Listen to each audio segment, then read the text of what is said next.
Hey guys, welcome to day one, I guess. I'm going to assume most of you have seen the introduction video. If you haven't, go back and watch that so you know what the plans are for the wagon. But if you've watched it, then yeah, this is day one and we're ready to crack into it. Just went down and saw the boys from Hills Auto Centre. They're sorting out the tyres for me. They're nearly done, so I can go back and pick them up later. I had to go down and get a rego check because I kind of forgot that rego's due this week, so yeah, I'll get that sorted as well. Plan for today, I mean, I say I don't drive the car a whole lot anymore, but the interior is definitely looking like a daily driver at the moment. There's camera gear strewn all through it.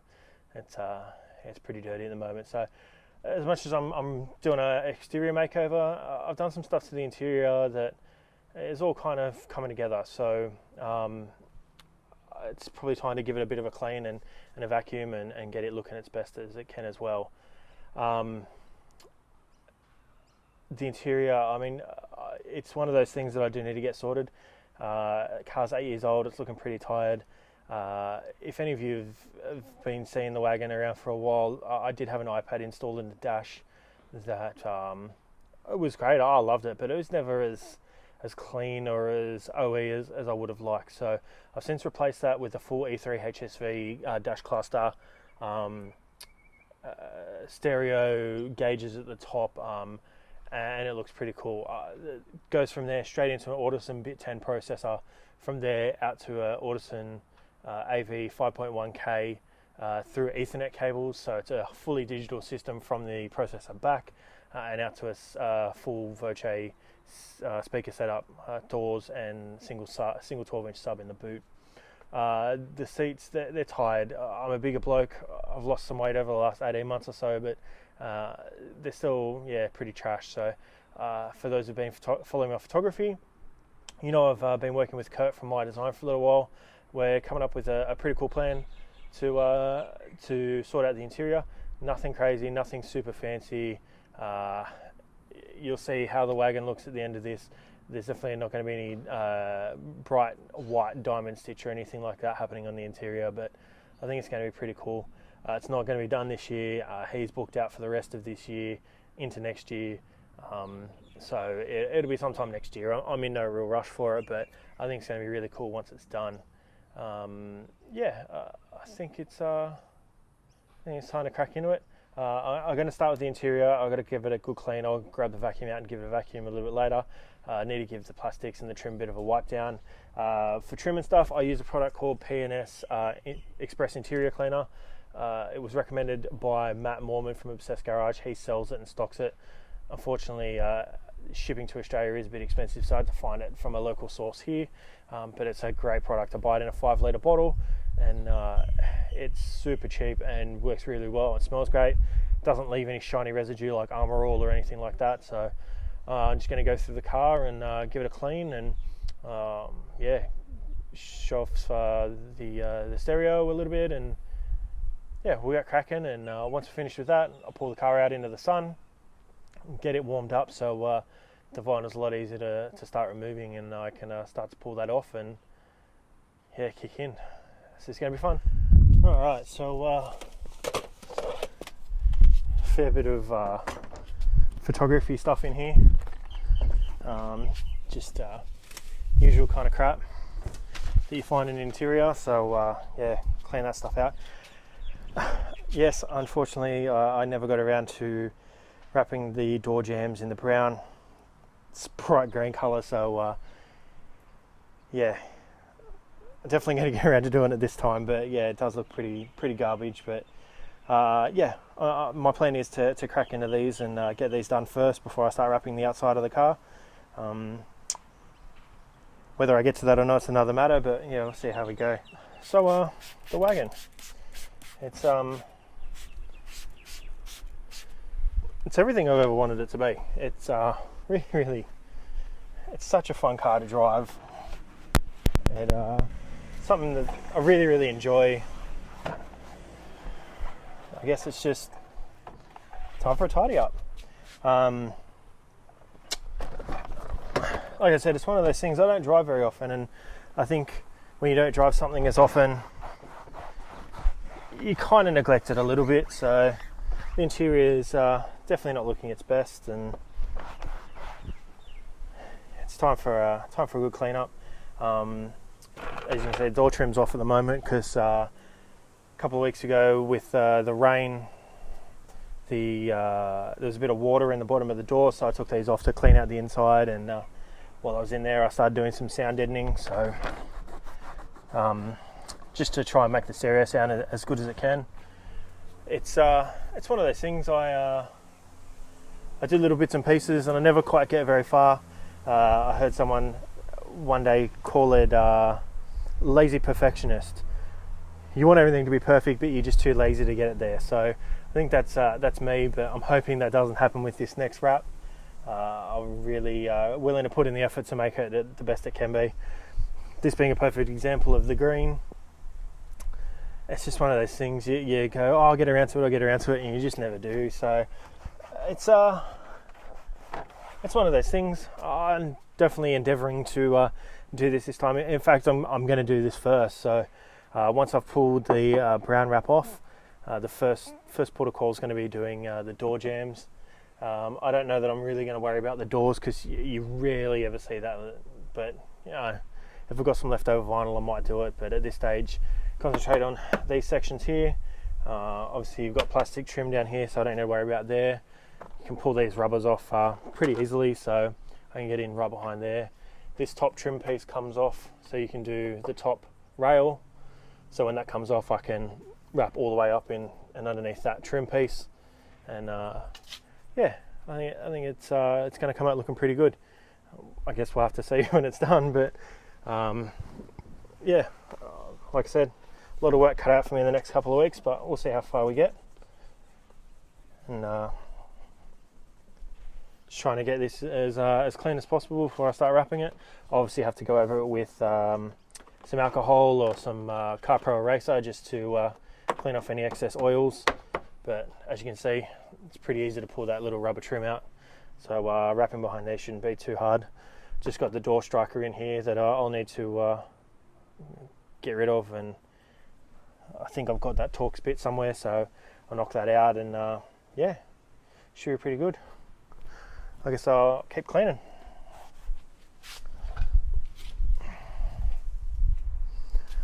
So this E3 dash conversion, I mean, as you can see, I'm still missing the steering wheel, trying to find one of those.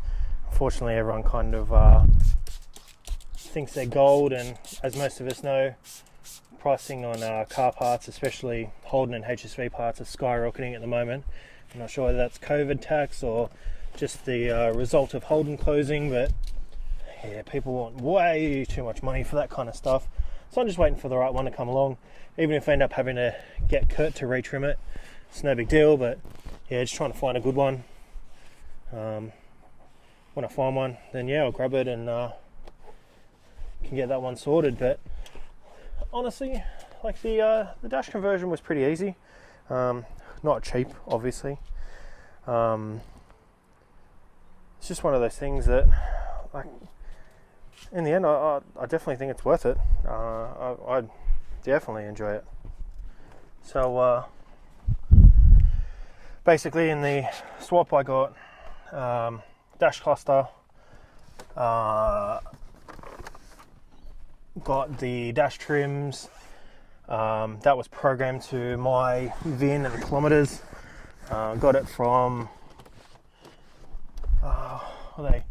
VE Enhancements. Jason at VE Enhancements, he sorted that one out for me, and I think he got the dash and gauges from Justin at Ultimate Wiring, or at least got him to fix the gauges.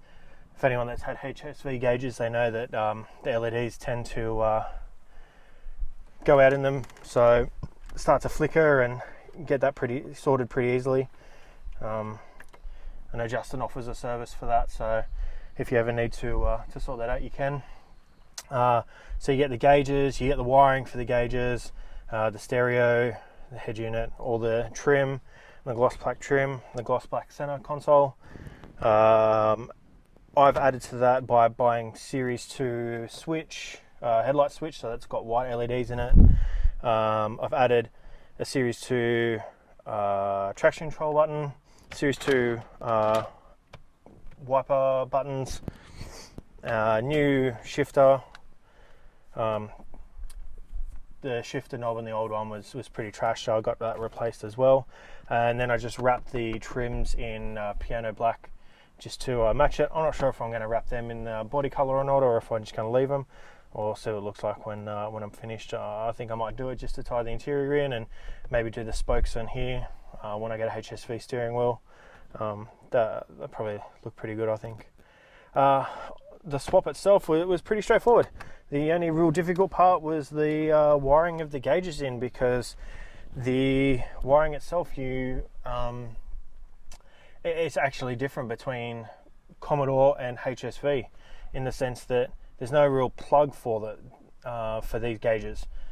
I had the old Atari style gauges which plugged in right here, and those aren't compatible, so you end up having to tap into a couple of wires in behind the dash to get your CAN signals. You have to tap into a wire at the BCM to get the automatic light function going, and there's 6 wires overall, so just power, ground, CAN signals. Otherwise it was pretty easy swap. Everything else clipped back together. Instructions are pretty straightforward. The only other thing I did was I added the little pocket here, the cigarette lighter pocket. Series 2, Series 3 HSVs don't have that, so I got one of those from LSX Extreme and put one of those in, and inside there is the controller for my Audison stereo. So overall I think the dash itself is looking pretty good. I've also done a black roof conversion, which I'll show you in a second, and overall I think it's come up looking pretty good. There's a few little bits here and there that I need to fix, but overall it's a nice place to be, and it's certainly an enjoyable drive now. Yeah.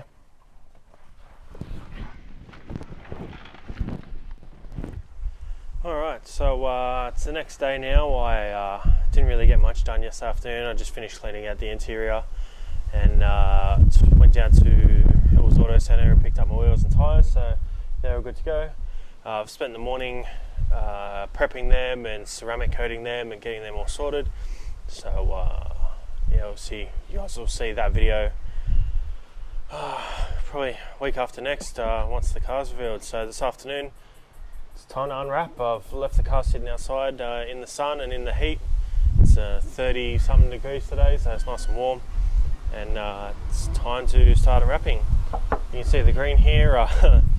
When I went to pick up the tyres yesterday, Jared was on the phone and asked if he could start unwrapping for me. So I said sure, and he got about 10 seconds in and was like, yeah, I'm done. So it's going to suck, but it's all part of the job. So yeah, I guess we'll crack into it and start to peel it off. And most of this stuff's pretty easy, but I've got to take the tail lights out at some point, take the rear bar off, and there'll be trim pieces and stuff that I have to remove to get all the wrap off. But the big chunks I can take off in pretty big sections. So yeah, I'll probably just crack into it. I might even just set up a time lapse, and it's probably just going to be easier to do it that way, and yeah, just crack into it. Cool.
Alright, so we're now Friday afternoon.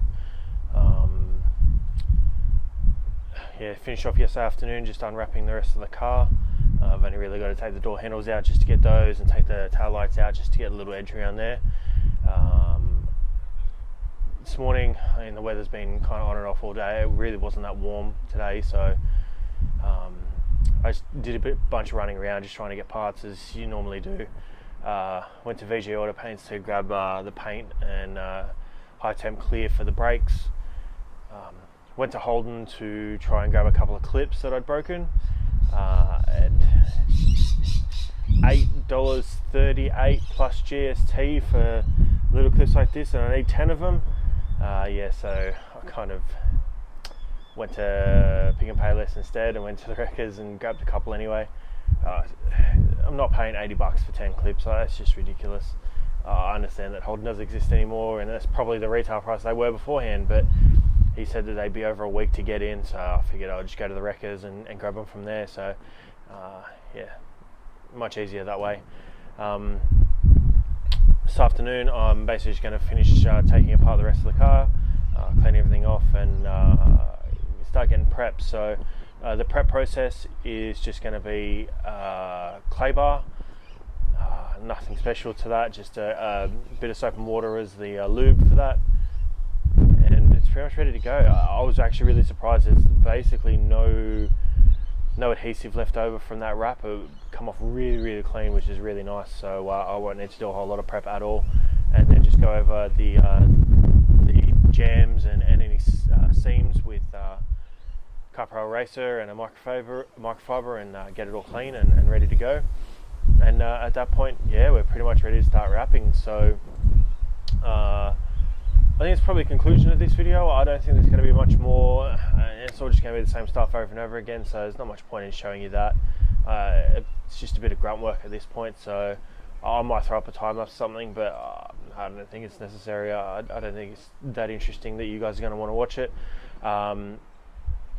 This video is actually done a little bit quicker than I thought it would be, so I'm going to throw it up either tonight, probably more likely tomorrow. I know Saturday's not really great for YouTube because everyone's busy with their lives, but I'll throw it up anyway, and you guys can have a watch when you're free and when you're ready to watch it. I will throw another one up next week anyway, just getting the rest of the stuff prepared and cleaning off sections. If it ends up in black and white, it ends up in black and white. I don't really mind too much, but I'm going to start wrapping in the new week, in the new week, and I'll have a pretty easy weekend. I think I'll do some fun stuff instead. Next week will be a big grind. It's meant to be 40 something degrees on Monday, so I'm not really looking forward to working in that, so I'll work around that as best I can. If it means to take parts inside and wrap them inside, then so be it. There's a pretty vicious storm rolling in at the moment, so I think I'm just going to pack up, tidy up, and make sure everything's pretty secure in case this storm actually hits. And we'll see how things go. I'll probably do some stuff over the weekend, and I'll obviously record that, and I'll get a video up next week and see how we go. All right. Well, I'll live with you, and catch you on the next one.